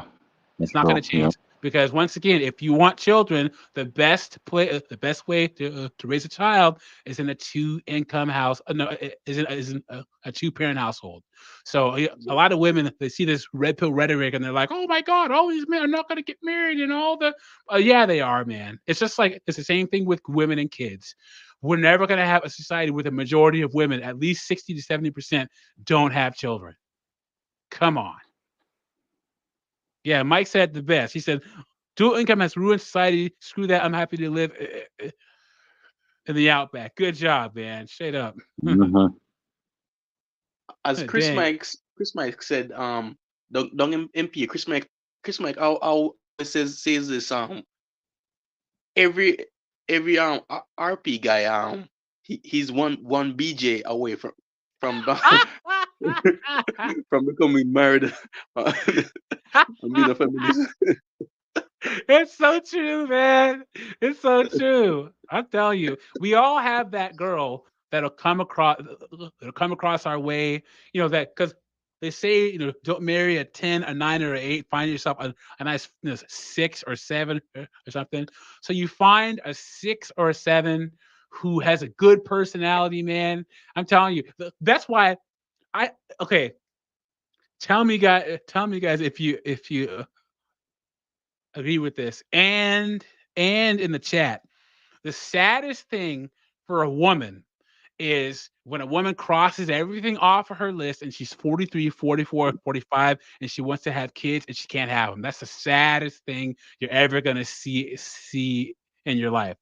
And then but for a man, the saddest thing I've seen as a man, because AJ and I had both mentored young men in the past. So we had a mentorship group, and there were guys between the ages of like 22 and 30, Black and African immigrants, and a lot of these young guys are like, oh yeah, F women, I'm just gonna hang out and play video games and work at Foot Locker. Yeah. Well, the problem with that is that if you're a decent looking guy who has a little bit of game, you're gonna come across a woman who wants you to be that guy in her life. Especially if you live in a major city and you're going to be 30, 35 years old, making $40,000 a year. She's going to date you for 8, 9 months because you're fun. But then a year and a half into it, when she's starting to make long-term planning and you're only making $40,000 a year, she's going to leave you behind for someone better. And the only person you have to blame for that is you. That's the saddest thing I've seen a man go through, is when they finally meet a woman who's willing to be that woman and he can't afford it. He didn't do the work. So guys, put in the work. Put yourself in a position where if you had to pay 100% of the bills. Yeah, that's why this is the reason why I like when Americans, I think they come up with this term. You should always be the best version of yourself in every single thing. Yep, I agree. Go ahead. Yeah, if you know you can make the most money with like doing the best, like you love the hobby and you can make the most money out of it. I recommend you do it. Or if you can make more money on the side, you should do it. Yep. And men, we are here to work. It's what we're here for, man. It's what we're here for. If you're under 35, you should be working 70, 80 hours a week. Because what else are you doing? Yeah. Honestly, we're men. We're here to work. That's what we're here for. And go ahead. And I think us men have this big fear. I fear like we are afraid of being like a liability. We just hate as a grown a grown man. We don't want to be depending on anybody. We should be doing our own stuff. We just don't want to like be a bum. I just hate that. I don't want to depend on nobody. So one of the biggest ways to cure depression in men is give them a purpose. Give them an opportunity. Men are at their most mentally unwell when they are stagnant. I met a guy who was from one of the last retail jobs I had. I met a guy that was from Togo, and he said one of the worst parts about a lot of parts of the African continent is they're just there's no jobs because the have and the have-nots have not. And one of the biggest problems with his country, Togo, is that there's a lot of capable young men in Togo, but no jobs. So they get, the depressed and this crime and stuff. But you guys, if you have any friends who are men, who are sad, depressed, help them find an opportunity. Help them find a better job. Help them find a way to move forward. Even more so than the gym. A lot of guys, oh yeah, have them go to the gym. No, have them try to find a better job. Have them work on their resume. Have them start some kind of certification. Do like MGTOW Cowboy did. Get your CDL. Drive truck. Do something. If That'll you're a real solve most homie, of the problem. if you're a real homie, you should help out your homie being the best version of himself. Yep, you got it. Let's get back into this video. And he is absolutely great. He does save me a lot of money because he buys all my groceries. Whenever we go out to eat, he pays for my food. He buys all my drinks. I don't spend a lot on gas because he drives me everywhere. And he even buys a lot of my clothes and shoes and bags. So that's pretty great. And he has the same philosophy about money that my dad has. So if you work hard, then you should reward yourself for all the hard work that you've done with either material things, vacation, or stuff like that. I hate to say this, and I'm hoping things will go well, but this is freaking Atlanta. Once again, there's 17 men per every one man. Look at all these tattoos on the side of his head. I guarantee you he's smashing other women. And he has been the whole time. I guarantee you it took him 7 years to say, look, I'm gonna stop smashing other women. I'm just gonna be with you. I guarantee you. Especially if he's had his own place the whole time. You can't tell me he doesn't have them coming in and out while they're together. And then he's paying for all of her stuff too. He's a man with means. Yeah. He has, as long as he has money. Look, AJ, you can talk to the most like blue-pilled, like destiny type dude. Very, very blue-pilled. Like he would just go down to the earth and say, no, I would never do that. And then you just catch him smashing 7 different women in the same house. It's true. Activities. Yeah, man. Because he has to be. The fact that he's buying so much stuff and they don't live together, I guarantee you that's their like. I guarantee she's like, look, just wrap it up. Don't have any kids and don't, I don't want no other women calling my phone, and causing drama. But now they're gonna move in together. I guarantee you, he's like, all right, cool, I'm done with that part. So now we can actually be serious. But I'm just speculating. That. But even with that $230,000 debt she has, I mean, that just means his rotation's bigger. okay, all right. Yeah. He does day trading, and he's also a fashion designer, so he can make some of my clothes as well.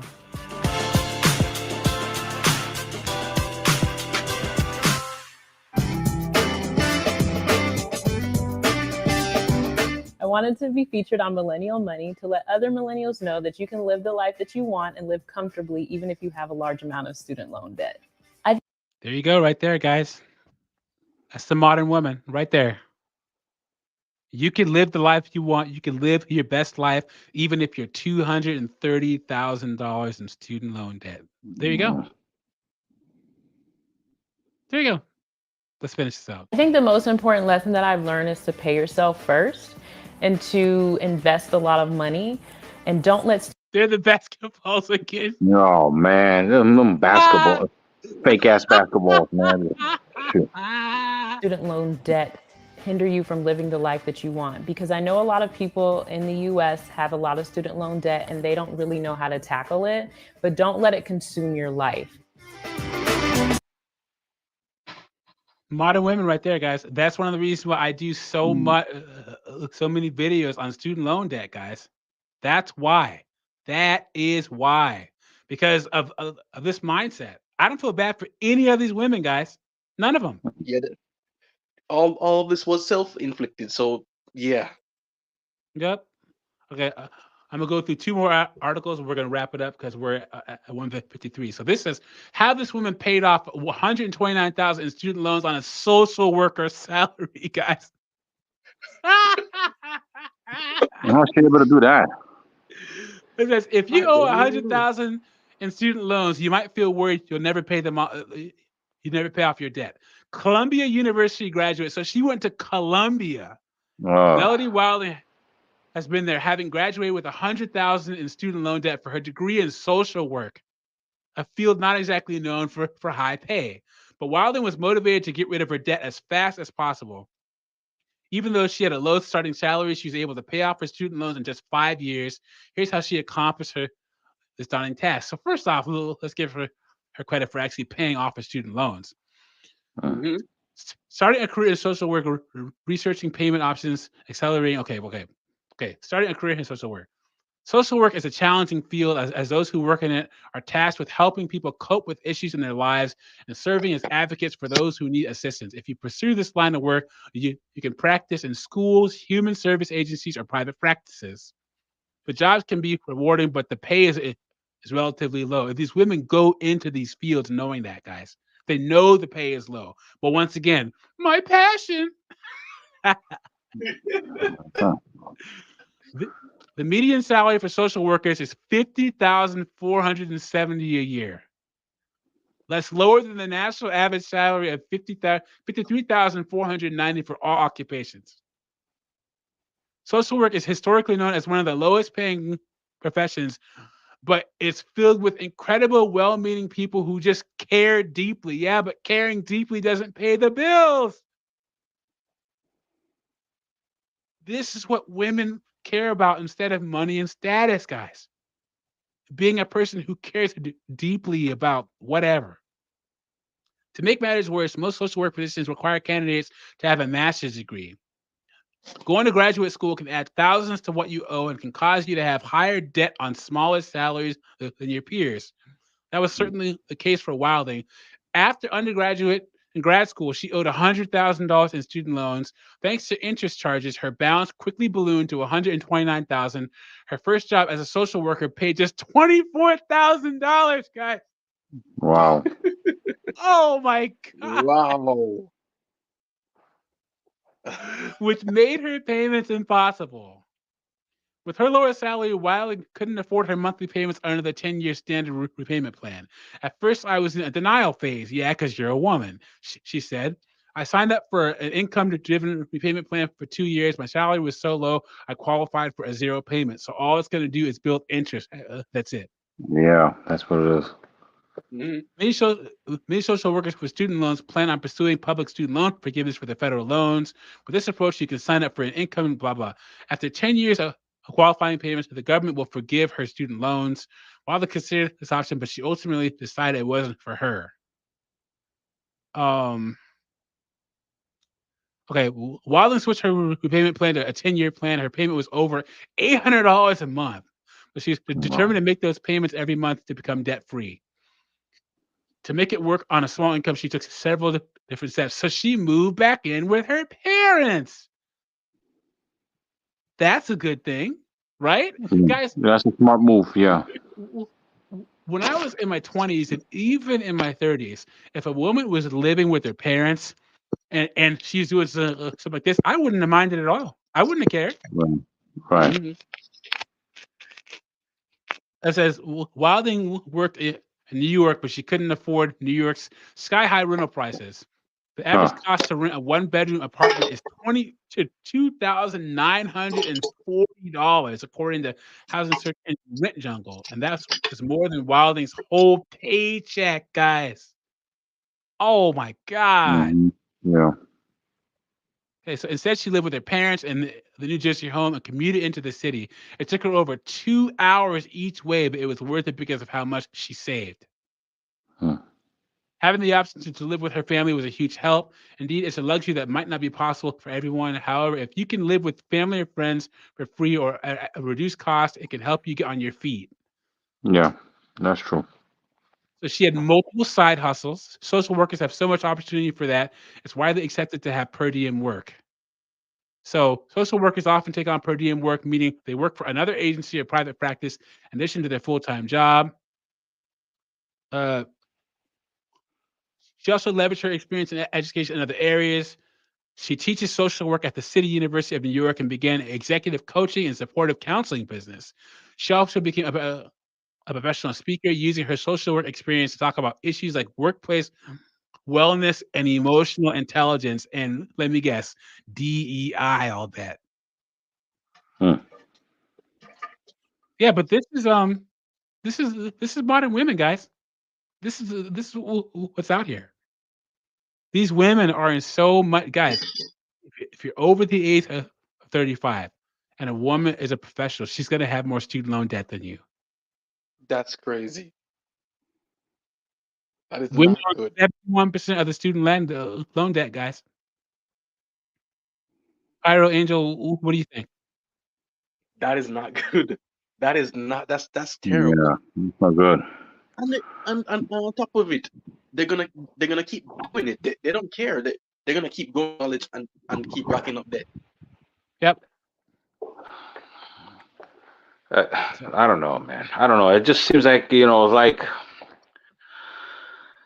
I don't know. It's like, they trap themselves psychologically, I think, because they think that, just by, continually going to school and spending money, it is gonna pay off and blah blah blah, all this other stuff, and then but it's like you're trying to crawl out of a hole, and you just sliding back down, and you're just sliding down deeper, even though you're trying to climb back up. And I don't know. It's like I don't know.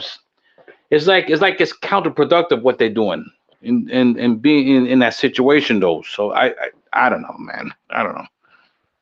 Yeah, once again, if they were getting degrees and stuff that mattered, I would say it. But right, it would be okay. But only 10% of STEM students are women. Science, technology, engineering, and math. All the rest of the women are getting degrees and stuff that doesn't matter in social work. Why? Why even go?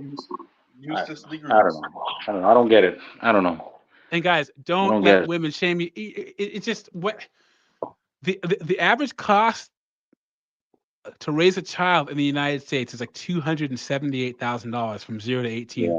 There are women that have a child in student loan debt, and just like having a child, these single mothers. Oh, if you really love me, you'd love my child too. It's the same thing with student loan debt. I guarantee you, these women are like, well, if you love me, you'd love my debt too. Imagine that. Don't fall for the okie doke, guys. Don't do it. We just hit the 2-hour mark, so I'm gonna wrap this up. I might, if I do another show on this, I'll read the rest on a different show. But Angel, final words. If you could pass, on your platform, what are you gonna put about women and student loan debt when you get elected? Me personally, I wouldn't deal with any woman that got student loan debt, because I know it. And even though they want to try to live an extravagant life, that debt is really crushing them. They're looking for somebody to help them out. Sorry, ladies, I'm not going that route. I'm not doing that. No, thank you. I don't have to be responsible for your debts for whatever reason it is. No, thank you. That's okay. When you're debt free, give me a call. Sounds good to me. Pyro, closing words? Yeah, all I can say is, well, they spend their money on useless degrees, so they should reap what they sow. Yep, that's true. Student loan debt is the new indentured servitude, guys. Yeah. And it's just, they should have, they always say that a woman should, the red pill space is like, oh, women should walk around with their body count on their foreheads. I think women should walk around with their credit score and their student and their amount of debt on their forehead. How about that? Yeah. Guys, a woman's debt is a reflection of her decision making process or lack thereof, guys. And if she's not responsibility too. Yep. And if she's not responsible with her money, she's not going to be responsible with yours. Thank you Exactly. everyone for being here. Carlos X, Yeah. 8-Bit Banger, Steve M, Awesome. David Carmina, Carlos X, Mike, Ash L, MGTOW Cowboy, and then there was another guy. He was at the beginning. I said Mike, the Who, guy Mike? from band from Palau. Everyone, Mhm. thank you for being here tonight. I'm gonna try to go live every single Sunday around this time. I finally found a flow to my show, and I'm gonna have call-ins. If you guys want to call in, and we can chat about it as we're going through, it makes the show a lot more engaging for the audience. So, Angel, thank you for calling in. Pyro, thank you for calling in, and I'll talk to you guys next week. Okay? Yeah, All right, yeah. no problem. Have a good night, Doug. Have a good night, everyone. Yeah, have a good See night. ya. All right, bye.